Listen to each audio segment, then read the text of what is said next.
it went out and I had to redial back in. Okay, that probably wasn't you. The host disconnected the meeting. The whole thing shut down. Oh. Okay. We should be back up, and we should be They live. sound like my. Okay. Oh, okay. Okay, somebody kicked me out of the meeting. I'm just now getting back. Yeah, we all got kicked out. So we waiting for everybody to log back. That's the same thing that just happened. Everybody back in, I don't know.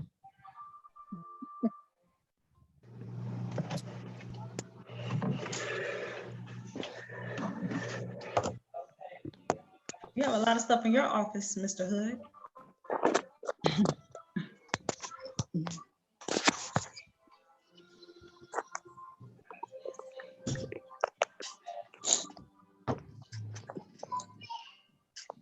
I see you, Mr. Attorney. Hi, everybody. I'm going on mute. Okay.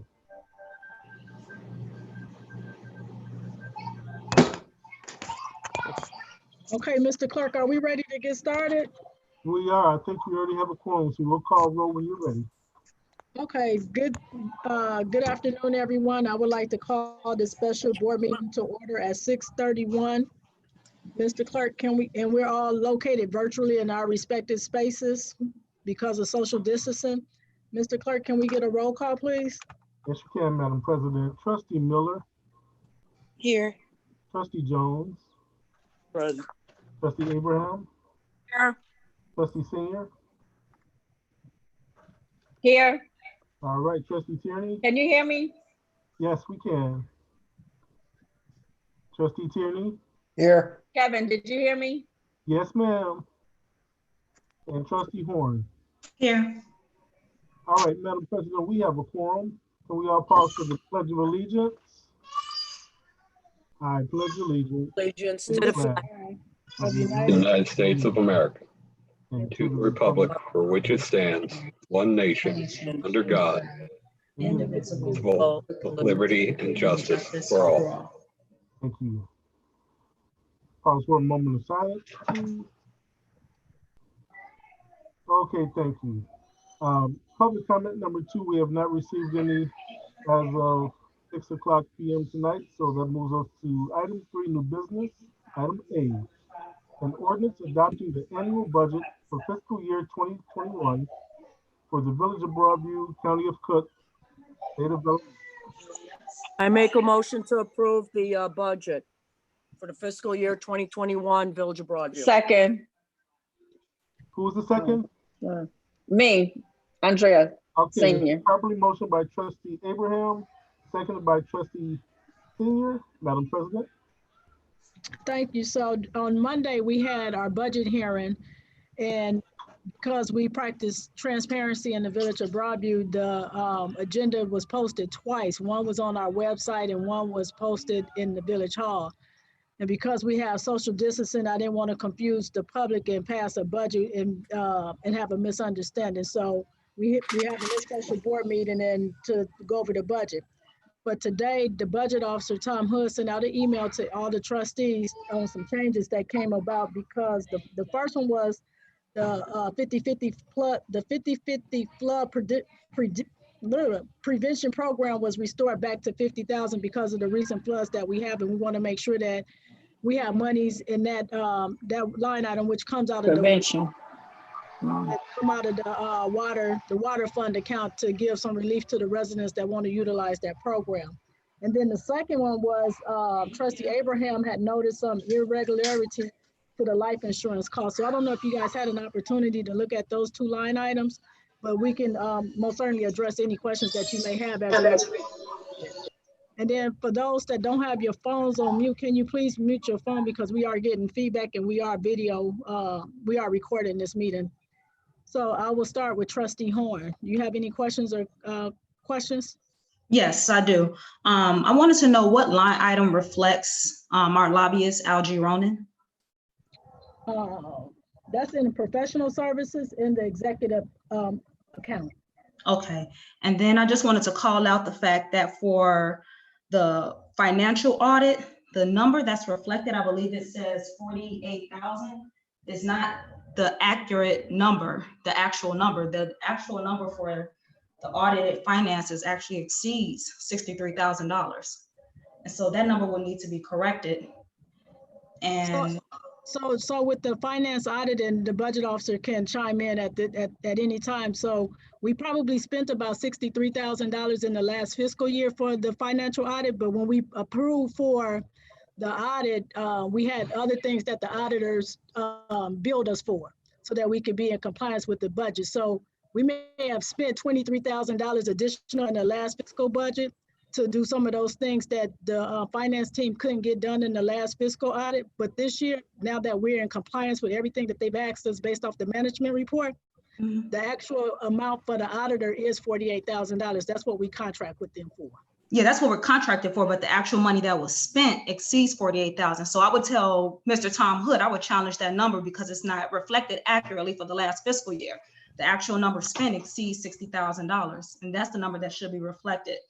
And then I'm sorry, Trustee Horn, it exceeded $23,000, but we'll go to your next question, and then the budget officer can address your concern as it relates to the audit. Okay. yeah, and it exceeded, the actual number spent exceeds $60,000 in total for the audited financials that took place in the last fiscal year. And I just want to call out that we are there, the budget reflects a $900,000 plus deficit. And those are the only comments I have to make. Thank you. Okay, thank you. Trustee Tierney? I don't have any comments on that, but I'd like to make comments towards the department heads for doing what they had to do to cut their budgets and make sure they understood this is going to be a trying year. So my kudos goes out to them. That's all I have. Thank you, Trustee Senior. Okay, sorry about that. No, I don't have any questions. Thank you, Trustee Abraham. Madam Mayor, I met with our budget officer, Tom Hood, this past weekend on Sunday, and we went line by line and page by page. So I know exactly what Trustee Horn is mentioning, and I remember even Director Hicks and Budget Officer Tom Hood will go over that, what that additional stuff was. And like you said, it was a one-time because we had to do some additional stuff. So, but he said that was going to be restored back to the original amount that we obviously contract with this company. But we did go, like I said, line by line and looked at everything. Again, I want to thank the department heads for being responsible and respectful to the current situation that we're all facing. So again, it was great. It was a good team effort, Madam Mayor.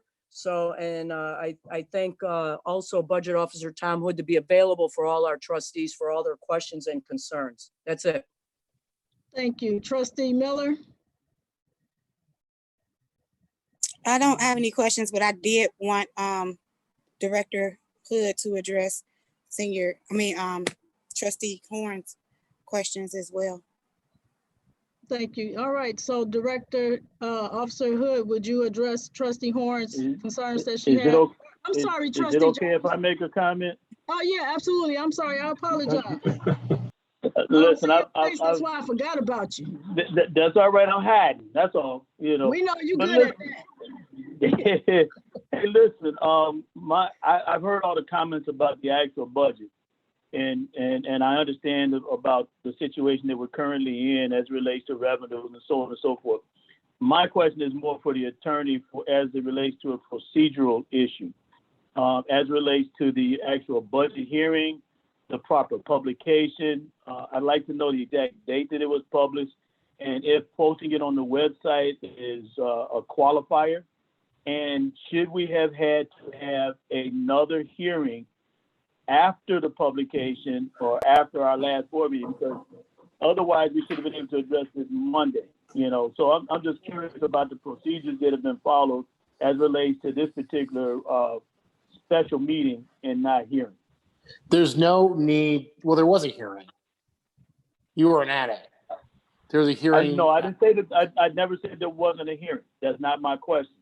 Okay. My question is does the budget have to be published and posted prior to having a hearing to notify the public that we are going to be having a hearing about the budget? Yeah, I believe it was. Yes, that I was my can, question. I can confirm that. I can confirm that as well. Well, and so the next question is where was it published? What publication? Where can I find it? So, Village Mr. Free Clerk? Press. Yes, ma'am. Go ahead, ma'am. No, go ahead, Mr. Clerk, because you're responsible for that. Yes, ma'am. It was published within the allotted time slot in the Village Free Press. I do have confirmation that I can send out to you an email that it was in the Village Free Press. I can send that while we're on this meeting. It was also on the website. Pardon me? Go ahead. I'm listening. The website, Village Press. Yep. And we had copies here for review for anyone that called in or visited. And I still have those copies here. No one has come in to date. Okay, so the next question is what was the date of the Village Press that it got published? I can double check that. It was on a Wednesday, I can tell you that. Let me double check that date. Mr. Attorney, if you have that date available, please turn in. Yeah, just, and that's okay. I mean, you can call me with it, we can carry on. I'm asking because I want to make sure that we are within the legal requirements of publication, notification, and the actual process of this whole situation. I don't, regardless of what the budget is or what it turns out to be, I just want to make sure we've done everything properly. And is there some specific concern that you have? Because it seems as though the clerk, the budget officer, and the attorney. No, like a specific date that was missed or something like that. Exactly. That was my concern, was that this was postponed because we missed the date or something happened. It got filed or posted late or published late. I don't know. No, absolutely not. No, I will tell you for sure. The mayor and I worked on it with the attorneys. We've double checked everything, crossed the T's, dotted the I's. I can see confirmation, but I will attest to the fact that it was published correctly and the copies were available here for review. So I'm looking. I actually think it was a. That is my comment and my question. So if they're sure that everything is published timely and everything's in order, I'm done. And that's fine. Thank you. So just for the record, it was published in the Village Free Press on April 29th, 2020. Thank you, Mayor. You're welcome. Okay, so Officer Hood, would you please address Trustee Horn's Yeah, I sure will. The main concern that you're bringing up here is the prior year's expenses are actually the budgeted and not the actual. And that is because when we start this process, the 430 numbers were not available back in the beginning of March into February. And I had plugged in the budget numbers. And then what I do is I actually look at and adjust those to come up with what the numbers are going to be for the projection of the next year. And you are correct, because we didn't get this done by 4:30, we could have went back to that and plugged in the actuals in there. And if anyone would like that, I can do that going forward, just so you have it as a reference document. In regards to your question on the audited finances, that number was looking at an average of what we spent over the last 3 years. And you're correct, there is a contract with them for a set amount that has an increase each year by CPI. But in addition to that, we have had other work done over the last few years that has increased that cost. Hopefully, we won't have to have any other work done, but just in the, I'm a believer in, hey, if we've done it before, we should make sure we got the money to do it again. And I'm putting it in there, and hopefully we don't come in above the contractual amount, and that'll give us a little more surplus. That was my reasoning behind that, but I would rather have it available instead of telling everybody 48, and then we end up spending 60 or 70. Then we're going to be $30,000 short, which is going to have to be cut out of somewhere else. And then overall, what was your last question, Karina? It was what line item reflected Algie Ronan? But she I think the mayor mentioned that it's reflecting professional services. That's in the executive department of professional services. Can you mute your phones, please, or your devices, because we get feedback. Okay, I'm sorry. Thank you. I mean, the mayor already answered it, that it's within the executive department and professional services. 0121 51 90 5201. Okay, do you know off the top of your head how much money is expended to Algae Ronan specifically? How much we're budgeting for? If not, you can just send it to me in the email, please. All right, I'll double check it. I got a number that popped in my head, but that's, memory's only as good as the mind. I understand. And just for the record, I mean, I understand the rationale, but when it comes to the audited services for the finance, the 48,000 listed under actuals fiscal year 20B, that's reflected, that number comes from the contract. That's not the actual dollar amount expended. That is actually that number didn't come from the contract, it came from the budget last year. So that's even worse.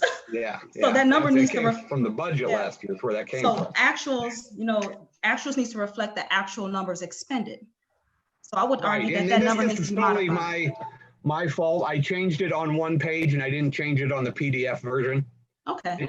On the Excel version, it says budget. Okay. Yeah. So yes. So yeah, I would just make the argument that needs to be those are the amended kind some of type of way to things be that clear. the trustees should look over when they're reviewing it and ask me 2 weeks beforehand. That's a good point, and so should the finance chair. But go ahead. Thank you. Wait, You're I welcome. did question that, Tom. Tom, we were talking about that, and I remember Director Hicks saying they did extra services for us. There was a member, it wasn't when they did the budget, I remember. Right. So no, yeah, that's why the number was different. Yes, you did talk about that. Yeah, and we had extra. So I don't know what Trustee Horn's saying that I should be questioning stuff. I was sitting in that office on Sunday going line by line, and that did come up. And I remember talking to Director Hicks. He said there was extra things they were doing because we wanted to make sure everything was in order for the finances. Okay, Trustee Horn? So let me address your comment, Trustee Abraham, and I don't intend to go back and forth with you. My response to Mr. Tom Hood, when he made the statement that the trustees should look over everything, related specifically to my question, the definition of actuals should reflect the actual number expended. And the number of 48,000 is not the actual number expended for audited finances. It's not. According to Mr. Hood, that number came from the budgeted amount last year. Actuals reflect money spent, and that number does not reflect the accurate number. Thank you. Madam President, may I have the floor for 1 second? Yes, please. Yes. Oh, okay. Our actuals for the actual audit probably is 48. The other services that they provided should not probably be included with the actual audit itself, and they should be placed somewhere else in the budget. Contingency. And they should also be placed somewhere else in the actuals, because the actual expenditure was not for the audit itself. You guys are talking about extra stuff without giving details about what the extras are that they did. I think that the prudent thing would be to leave it at 48,000 and reflect the additional revenue, the additional cost or expenditure elsewhere, and make a note of the fact that the auditors did this work under wherever it is that we put it. Mr. Hood? That's it. So this is, yeah. This Director Hicks, the extra services that they did were related to the audit because it was related to there was a new governmental accounting standard that we implemented that we needed an additional audit to be done. And so it was an additional to the financial audit. So there was the OPEP, the audits that were done to implement this new GASB. So it's all related. So it's not that we should have pulled it out somewhere differently. It's just different services in addition to the financial audit. It may not be an addition. I believe that it would be considered separate but related. Yes. It's not the actual audit itself. You said it's a secondary audit. It's a whole separate audit. Maybe it should be a different audit with a different title. I do not think that when they gave us their contract and we approved their contract for $48,000 for a municipal financial audit, that they did not know of these additional issues that were going to come up. And if they did, they should have actually submitted the actual contract inclusive of those other items. Since they did not, it became another entire function. It's not the same audit, and we cannot consider the numbers the same. It's an audit. So exactly, done, but it's a different audit. Done, it's not the same audit. It's two different audits. It's an audit. Two different so it's in the right category. So whether it's then why are you calling it extra and services and not an audit? Let me speak, sir. Let me speak, sir, so I can properly address what it is. So what you're speaking of, the contract that we got from Baker Tilly, is what was reflected in the budget. GASB, the Governmental Accounting Standards Board, once they put out new pronouncements that we have to take into effect that affected the pension fund, we had to get these pension audits done. That was done by a totally different organization. So it wasn't done by Baker Tilly. But these are still auditing expenses that we don't need to create a separate line item for. They belong in the auditing category because they're related to audit. And having said that, you being the financial director should have requested an amended budget to reflect that we had an additional expenditure for audits. And not for us to be hearing about extra services at this point. But I digress. We need to move on with the meeting. And we can have a difference of opinion about it all night long. We can debate this all night long. But that's it. I'm going to sit back and wait for the rest of the meeting. Okay, thank you, Trustee Jones. So just let me, for clarity, we've had this discussion a couple of times through finance committee meetings as it relates to the OPEG and the GASB related to the audit. And when we talk about the audit, it's still an audit. It's just a different entity doing the audit. So audit expenses should be categorized that, but if certain board members needed to be clear for them, maybe we should classify the audit in a different magnitude. So maybe we have the general audit and then we have the additional audit for the OPEC and for GASB for clarity so that they can distinguish the two, because some people just can't separate the three entities as it relates to the audit. So if you guys can make that clear for them on that, and it could still be under the same line item, but it could be a subcategory. So if that would be sufficient to help, for clarity and transparency, I think we should be able to accomplish that. So with that being said, Mr. Clerk, can we get a roll call, please? It's still the wrong number, but okay. Yes, you can, Madam President. Trustee Miller. Yes. Trustee Jones. No. Trustee Abraham. Yes. Trustee Senior. Yes. Trustee Tierney. Yes. Trustee Horn. No. Mayor Thompson. Yes. And this vote carries to pass the budget. Thank you all. Thank you. Next item. A motion to adjourn. I make a motion to adjourn the budget hearing meeting. We have a second. Oh, sorry. Second. It's been properly motioned by Trustee Abraham, seconded by Trustee Senior. All in favor say aye. Aye. Aye. All opposed say nay. Hearing no opposition, this meeting is hereby adjourned at 6:53 p.m. Thank you all. All right, have a good weekend, everyone. Be safe. You too. Thank you. Bye-bye.